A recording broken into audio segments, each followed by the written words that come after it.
Hi, this is Roland Lintag of Ktsf, and I would like to share with you a few things about DTV transmission and reception. Just want to clarify a few points so that we will know and understand how things go with this. Now, let me move on with my digital television. All right, digital television actually is a process. It's a process that involves transmitting the signal by the TV station and receiving and acquiring the signal at the TV viewer's end.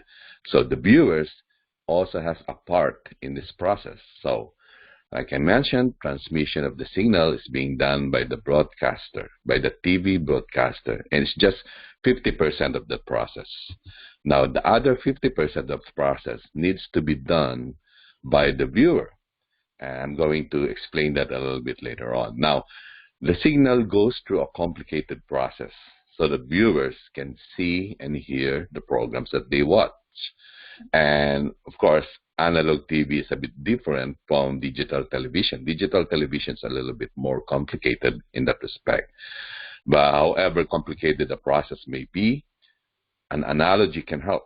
And I found an analogy that I hope will paint a good picture for you so that you will understand what goes on. Why can't I receive the signal? How do I really get that signal? How can I watch my favorite TV shows? So I'll explain that using this analogy. Now, let me use this mailman analogy. Now, I just got the pictures from the internet, so I would rather just use this just to explain stuff, okay? And this will be just for limited viewing. Let's say that the letter is the signal that you want to send. Now, that letter contains some information. It contains the virtual channel info. In our case, is 26.1. That's the branding of the station. So you don't want it to be changed. You want to remain known as Ktsf 26.1. That's why we call that the virtual channel info. And that information is included on the letter. And then we also have PSIP, which is Program System Information Protocol. It's actually more like a table of contents, and it tells you where to find the video, where to find the audio, and it's all in digital form. It's like a file. So if it's like a digital file, then it tells you the IDs or identification of where to find the bits for the video, where to find the bits for the audio. You don't actually have video and audio on the letter. What you have are strings of digital bits. And that letter gives you the instruction where to find those things. So if that is not present on the letter, then you will have a hard time, if not impossible, to find where the audio is, where the video is. And even if you receive the signal, you won't be able to see it on your TV set. So let's move on. Now we want to send this letter, this signal, to the mailbox of the viewer. And the viewer, the TV set, I am just showing it as a mailbox. Now you can see that it looks like there's some mail inside the postal box. Now, does the viewer see the signal right away? No. Until he picks up his mail, he won't be able to see the letter. He won't be able to see what it contains, the information. So the viewer needs to pick it up. And it's right there on the TV set, but it needs to be picked up. So like I said, that's a viewer's TV set. Now, picking up the mail is similar to scanning the TV set. The TV set should be able to acquire the signal.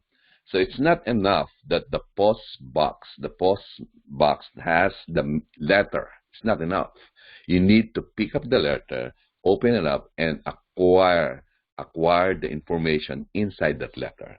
Unless you do that, unless the viewer do that, then he won't be able to see the signal. Now, what do we need in order to get it to that mailbox? Now, we want this letter to be sent to the mailbox over here on the right side, and we need the mailman, of course. And that mailman is this cute little guy here. And we call that the RF channel. Presently, we're using RF channel 51. Remember, it's also a channel, but you don't really need to tell viewers about that. It's more for the tech guys. The tech guys understand this stuff, but you don't need to know that. All you need to know is that the letter has the virtual channel information is 26.1, and it can be sent through any postman for that matter. All right. In this case, our postman here, or our post boy, is RF channel 51. Now it needs to be sent to the mailbox. So our mailman will go to the mailbox if he can reach it. If the mailbox is too far for him, he can't reach it. He won't be able to get there. Or if there is some intervening terrain that prevents him from getting to the mailbox, like big metal structures, like mountains or hills, then our mailman will not be able to get to the mailbox, and hence the viewer will not receive the signal. Now, as we go on, we will see that the process involves preparing the mail and then give it to the mailman. That's the part of the broadcaster, the transmission part. Now, that transmission part may be working, but the viewer cannot receive it on his mailbox. It could be that, again, the distance is too far or there are intervening terrains. So not just because the viewer can't receive the signal, it means there's something wrong with the broadcasting station. So the 50% involves reception and acquisition. And not because you receive the signal on your mailbox, it means that the viewer can read the letter. He needs to check his letter. He needs to pick up the letter. And that's what scanning stands for. All right? So what happens on April 29, 2020? Now, the FCC, or the Federal Communications Commission, that's the government body that manages the use of the frequency spectrum in the United States. They mandated that they need to reallocate RF channel 51 for other users. Other users just need it. They need to use. They needed to use it. So the FCC came up with what they call a repack. Repack simply means that they're taking away your frequency, the one that we're using right now, which is channel 51, and they're going to give you another frequency, which is channel 20, which to me is better. Channel 20 can reach farther. I would say it's less prone to multipath fading. Those are terms you don't really need to understand. But at this point, all you need to know is channel 20, as far as digital television is concerned, to me, is better than channel 51. So I welcome this change, except that it costs a lot to do that.